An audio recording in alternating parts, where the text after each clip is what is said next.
Why do you want to work out? What is your goal? The most important thing is that you have a vision, that you have a goal. Because without that vision and without that goal, again, you're drifting around and you're never going to end up anywhere. People don't become successful just by accident. Maybe the guy that found gold in California and started the gold rush, but don't count on that. That's the one in a lifetime kind of a situation. So you got to really have a specific goal, and to me, to have that vision that I want to be Mr. Universe, that I want to be the greatest bodybuilder of all time. That was a great vision, and that specifically to look like Reg Park and to be up there on that stage and to lift the trophy overhead and to win the championship over and over and over again. So that was a great goal. You have to have a goal. Now, it doesn't have to be that specific goal, but it has to have some goal. This is why I always recommend to people, sit down, take your time, and start thinking about, why do you want to work out? What is your goal? And that can be as crazy as it is. It could be, I want to impress girls. If that's your goal, so be it, but it motivates you. It could be that you're emulating a certain, bodybuilder or a certain football player, a certain boxer, whatever it is. Have those pictures put all over the wall like I did when I was a kid. I put pictures of Reg Park and of Sonny Liston, of boxers and of Ali and of powerlifters and weightlifters all over my bedroom, wall. So that every day when I go to sleep, every day when I wake up, I look at those pictures and they motivate me. You need that motivation, and then therefore you have this kind of imprint in front of you all the time, and you know exactly what you're chasing. People always come up to me and says, why are you smiling? You're working out 5 hours a day. You're doing the same as the other guys, but the other guys have a sour face. They're pissed off that they have to do another rep or another set or something. I looked forward to another 1,000 reps of sit-ups. I looked forward to another 500 pounds of leg press or squat. I looked forward to doing more and more curls until my arms fall off. Why? Because I knew that every rep that I did and every set that I did and more weights that I lifted, I get one step closer to turning that vision into reality. So I was turned on by that. I was excited. I couldn't wait to get to the gym.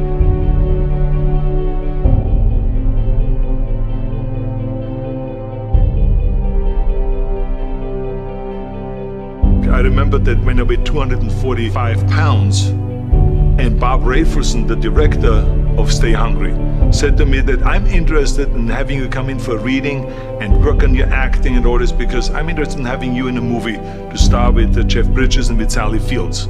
I was delighted about that, and I was excited, and I started pumping up more and more. And then he said, but I don't want you to weigh more than 210 pounds.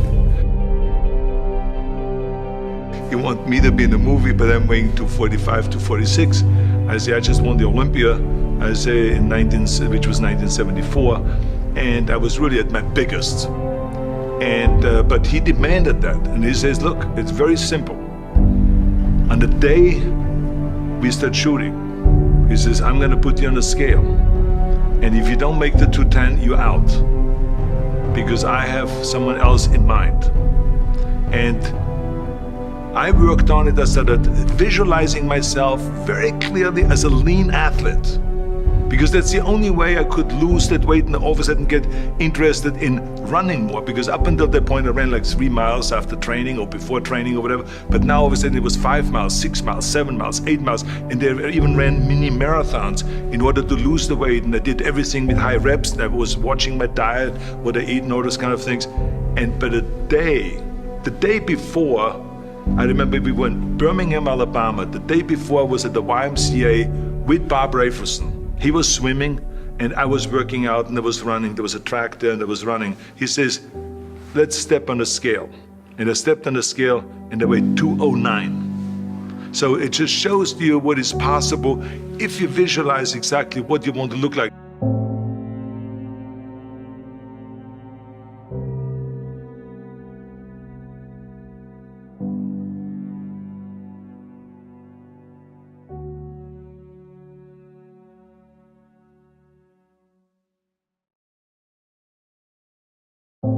And there was no room for any kind of like, well, I can't get my act together or anything like this, because there's only a certain amount of time. But the key thing again is have the clear vision.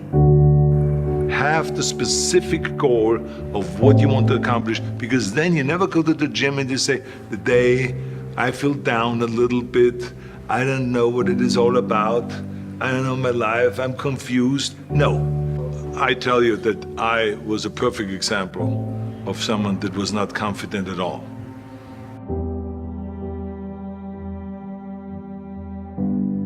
I mean, when I was a kid, I was just like any other kid. I had my hang-ups and problems and all this.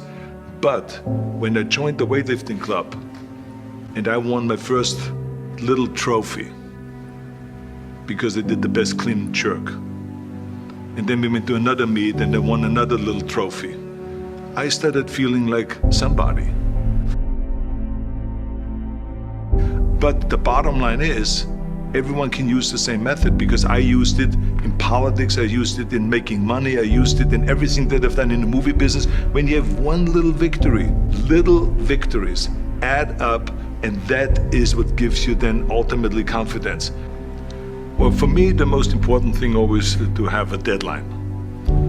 So when I, for instance, had a competition, and let's say the competition was in the middle of September, and it was now beginning of summer, so there was no more time to screw around. So there was the time now to get going on a diet, to get going with the training, to not slack off at all, because there was a deadline there. The day of the competition, I had to be in the best shape possible. And I knew that if I come to the competition and I lose because I did not schedule my training the proper way, or I didn't have the right frame of mind, or I didn't give everything, literally worked my butt off, I would be just so angry. So I never wanted to be in that situation. So this is why it was very important to pick that time and to say, this is when I have to be in top shape, and then to work towards that. But it's not just with the competition. I mean, it's the same in the movie business. I mean, to me, it was always a big advantage when I said, okay, my movie starts on April 1, and I have now 3 months, so I have to get really in great shape. So you pick those times. It could also be that you have no movie and you have no Mr. Olympia or no Mr. America, no Mr. Universe coming up or any of those things. But you say to yourself, the summer starts in June. I'm gonna go to the beach in June, and at that time I want to be in great shape. So that creates an urgency that makes you really start training hard and taking it seriously. Because if you don't have a specific plan, then you wander around. I mean, you can have, as I've told you many times, the best ship or the best plane in the world, but if you don't have a specific goal where you want to go and when you want to get there, you just drift around and you never get anywhere. So this is why it is so important to create that urgency and have a specific time when you want to be in shape. Well, I mean, look, everyone has a problem with time, but the day has 24 hours and we sleep 6. Now, I know there's some out there that say, whoa, I need 8. Well, I say just sleep a little faster, because the bottom line is we have 6 hours of sleep, 24 hours are available, so you have 18 hours now available to your work, your family, your hobbies, and also to learn something new or to do something new, which could easily be that you want to learn a new language, or that you want to read as a New Year's resolution, I have to read a book every week, or you say, I'm gonna go and reshape my body. So you're gonna go and take this hour out of your schedule and say, I'm gonna train an hour every day.